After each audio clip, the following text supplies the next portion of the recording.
That's pretty good, right? You know, when I first used cinematic mode on the iPhone 13 Pro, I was like, this is pretty cool. This is cool technology. But the other part of me was like, you know, dang, this looks super fake. And in most cases, I wouldn't recommend you even use it because it does look so fake. But I'm not your mom, so you can use cinematic mode all you want. By default, Apple has it set to a really shallow depth of field, and I think that's why it looks so fake. If you don't know what shallow depth of field is, the easiest way to think of it is how much background blur or foreground blur is in front or behind whatever you have in front of your focus. And if you have it set to a really shallow depth of field, it's gonna look kind of fake because it's trying to smooth out the edges. It's trying to emulate like a shallow depth of field, and you're gonna see all the artifacts and glitches. All that said, I feel like the bokeh or background blur is really good on cinematic mode. I think it actually looks better than photo portrait mode. And if you lower the effect to like f5.6 to f7.1, it actually looks pretty realistic. Okay, so let's unpack cinematic mode because there's a lot to talk about. I want to kind of give you some pointers on how to use it right. First off, it's only 1080p 30 frames per second, which is a good and bad thing. Movies are usually shot in 24 frames per second. That's what I'm shooting this video in right now, but 30 frames per second has a different feel to it. It doesn't have that proper cinematic motion that they use in films. And I'm sure some of you out there would disagree with me. But the cool thing with 30 frames per second is you can actually slow it down to 80% while you're editing. And that's if you're working in a 24 frames per second timeline. And it gives you kind of like a dreamy, flowy, slow motion look. And that's what I use for my intro clips. I also like that Apple lets you control how much of the effect you want, so you can change this after you've actually filmed it. All you have to do is go up to the top right, hit edit, then click the f-stop on the top left, and you can adjust it like you would, kind of like an aperture on a real lens. The other cool thing is that you can actually edit in keyframes and focus points if you want to lock in a shot instead of just the AI taking over and tracking for you. So I just kind of want to show you what it's like to keyframe something. So as you can see here, it's tracking Erin's face. It's got her face selected, and it's going to follow her down the stairs here.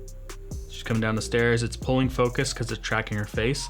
But as she leaves frame, it kind of flickers and goes back to the stairs. Now, what if I wanted to stay at the focus point where she was last at and not focus back to the stairs? Because in a real cinema world, like in a real case scenario, you wouldn't focus back to the stairs. You would just stay out of focus a little bit so that it would continue the frame. So the cool thing is you can go in here and scrub the timeline as it's tracking her face. As she leaves the frame, it loses the track. So what I'm gonna do is I'm just gonna click and hold down on her shoulder here, and it's gonna say AF locked at 0.5 meters. And what it's supposed to do is stay locked off at that spot. So it won't see her anymore, but it's just gonna hold the focus at that spot. And perfect. So as you can see, it stayed locked off where her shoulder was last. So it didn't focus back to the stairs. So now you'll see that it tracks her face coming down the stairs. And as she leaves frame, the focus stays there. So that's gonna look a little more natural. That's gonna look a little bit more realistic. So it's cool that we can set different focus points for any reason at all. So say you wanted to select something else in the distance or come back to the person, you can do that. You can actually do that on the fly too, just by tapping the screen. You can also track objects or people. You can let it choose what you want to focus on. But honestly, I think it does a really good job at just using AI to determine when a face or object's in frame. It just chooses the closest thing to the camera. I'm sure you've probably seen the demo clips from Apple's press event where they showed how if a face was closer to the camera and they looked away, that it would rack focus to the next closest face. And that's pretty cool that it can do that on its own. And it actually looks very human. It doesn't look like a robotic focus pull. It looks really real. And as I said, it's only 1080p, and I think the reason for that is just because of the stabilization as well as the file size, but it's gotta be hands down the best digital stabilization I've ever seen. All the shots I took were handheld, and you'd swear that I was using like a Steadicam. I'm not gonna say gimbal because it has more of a Steadicam look to it. So I'm just assuming that they're using like the 4K image to do all the post stabilization, and when you're previewing it and when you're filming, it's not actually as smooth until you hit stop record, and I think it just processes the stabilization on the fly. And then when you play it back, you see how smooth it is. Half the footage you saw was actually shot on the iPhone 13 mini, which is what I decided to go with this year. I decided not to get the Pro, but on the Pro, you can actually use the telephoto lens as well. But I found that it didn't look as good, and you're better off just using the main camera. You know, the main camera on the 13 Pro is amazing. It's got some nice natural bokeh already because of that bigger sensor and the wider aperture of f1.5. Just want to jump in here real quick and talk about my good friends over at Gearfocus.com. I've been using Gearfocus now for about 2 years, and it's obviously the best place to buy and sell used camera gear. If you've got extra camera gear laying around, like a camera or a lens to sell, Gearfocus is a good place to start to make some extra cash. Or if you're looking to buy a camera or lens, you might find a good deal on something used versus buying it new. Once you've set up an account with Gearfocus, you can start listing your items right away.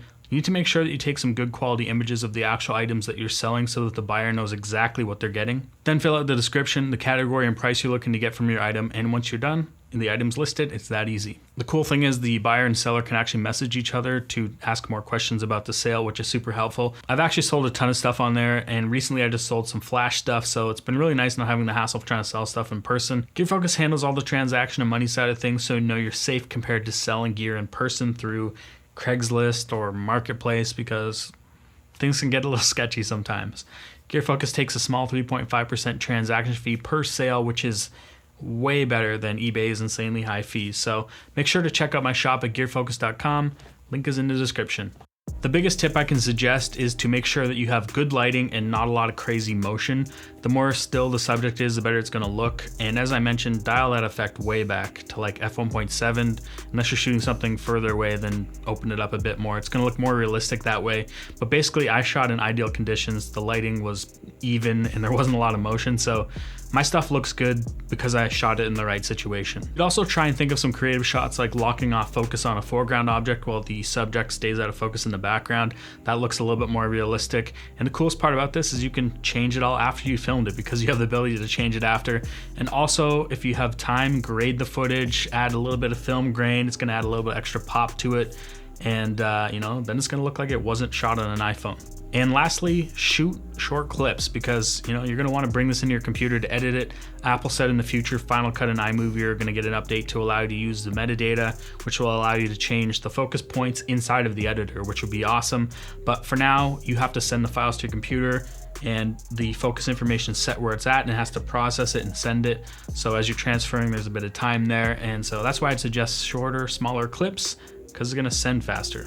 Anyway, that's it. I hope you learned something. I don't know if I'm ever gonna use cinematic mode that much because I have real cameras to shoot with, but if you didn't have a real camera to shoot with and all you had was the iPhone, I don't know, if you use it correctly, it could look pretty good. Most people are just gonna be watching on their mobile devices anyway, and that's where it looks best on the iPhone. Pretty much like anytime you shoot something, it looks good on the iPhone. But maybe I'll revisit this later in the future when it gets more improved. But what do you guys think? You like cinematic mode? Are you team 24p or team 30p? Thanks for watching. If you liked it, give it a thumbs up. If you dislike this video, give it a thumbs down twice. Don't forget to hit that notification bell, and I'll see you guys in the next one.